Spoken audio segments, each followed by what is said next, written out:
মা বোনেরা কিভাবে ঘরের ভিতরে এতেকাফ করবে? প্রিয় ভাই ও বন্ধুরা, এতেকাফ যখন আমাদের মধ্যে চলে আসে, আমরা মাহে রমাদানুল মুবারকের 20টি রোজা পার করার পরে যখন 21টি রোজার দিকে আমরা চলে যাই, তখন এতেকাফের জন্য আমরা ব্যস্ত হয়ে যাই। এটা এত ফজিলতপূর্ণ, রাসূল কারীম সাল্লাল্লাহু আলাইহি ওয়াসাল্লাম জীবনে কোনোদিন একটা রোজাও এতেকাফ ছাড়েন নাই। প্রতিটি রোজায় রাসূল সাল্লাল্লাহু আলাইহি ওয়াসাল্লাম এতেকাফ করেছে। তা এই ইবাদতটি, গুরুত্বপূর্ণ ইবাদতটি আমাদের প্রত্যেকটি মা বোনরাও চেষ্টা করেছে। আমরা তো মসজিদে যেতে পারি না, আমরা কি ইবাদত করব না?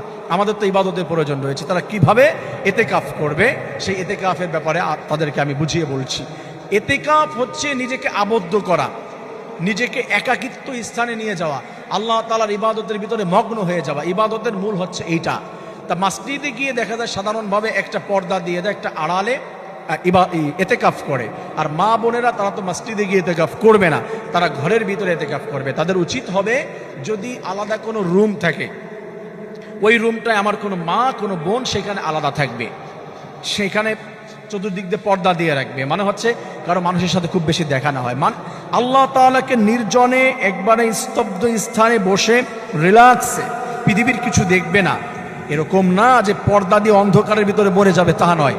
এমন জায়গায় থাকবে যে পৃথিবীর কিছু দেখাও ভালো মতো যায় না, কারো কথা নাই, কারোর সাথে সম্পর্ক নাই, শুধু ইবাদত করবে। তার খাবারটিও তার রুমে বসে সে খাবে, সেখানে একজন আগায় দিয়ে যাবে, ওইখানে খাবে। আর দুনিয়াবি কোনো কাজ করতে পারবে না। সারাদিন কোরআন তেলাওয়াত, সারাদিন তাসবিহ তাহলিল, সারাদিন হচ্ছে সালাত, সারাদিন আল্লাহ তাআলার কাছে ইস্তেগফার, আল্লাহর কাছে দোয়া, এভাবে কমপক্ষে কিছু না পারলে জিকির করতে থাকবে সারাদিন। এটা হচ্ছে মা বোনদের ইবাদত। ঘরের মধ্যে আলাদা একটা জায়গায়, যদি রুম আলাদা না থাকে, তাহলে একটা জায়গায় ঘরের ভিতরে কাপড় দিয়ে বা চাদর দিয়ে বা যে কোনো কিছু দিয়ে, পর্দা দিয়ে সে একটা জায়গা আবদ্ধ করে নিবে। যদি একটাই রুম থাকে, একটা সাইড করে নিবে, সেইখানে একটা জায়নামাজ রাখবে, ওইখানে আমার মা বোন বসে ইবাদত করতে থাকবে। আলাদা রুম থাকলে আলাদা রুমে কারোর সাথে কথা বলা, প্রয়োজন যদি খুব বেশি হয় সেটা বলতে পারবে, একবারে যে বলবে না তা না। প্রয়োজন ছাড়া কোনো কথা বলতে পারবে না, শুধু ইবাদত করবে। প্রয়োজন যদি এমন হয় কোনো মা বোন যে আমার ঘরে রান্না করার আর কেউ নেই, আমি রান্না করছি, তাহলে সে রান্নার কাজও করতে পারবে। মানে তার বেসিক যে কার্যক্রম করতে পারবে।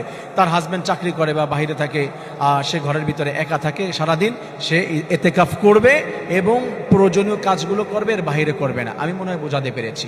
যেগুলো খুব প্রয়োজন না হলে নয় তা করবে, এর বাইরে আর করবে না। আর যদি কারো অন্য কেউ থাকে, সে একা কিছুই করবে না পারে, তাহলে তার জন্য সেটাই করা উচিত। আর যদি আর কেউ না থাকে কাজ করার, সে একাই ঘরের ভিতরে, বা হচ্ছে কাজের লোক সে একাই, আর কোনো মেয়ে লোক নাই, সেক্ষেত্রে বেসিক কাজগুলো করে নিজেকে ইবাদতের ভিতরে রাখবে। বিষয়টি মনে রাখবেন, মোবাইল চালানো, কারোর সাথে গল্প করা, ঝগড়া করা, টিভি দেখা, এগুলো টোটালি যাবে না। এভাবে শুধু ইবাদতের ভিতরে থাকবে। আল্লাহ তাআলা আমার প্রত্যেকটি মা বোনকে সঠিকভাবে ইতিকাফের মতো সুন্দর একটি ইবাদত সবাইকে করার তৌফিক দান করুন, আমিন।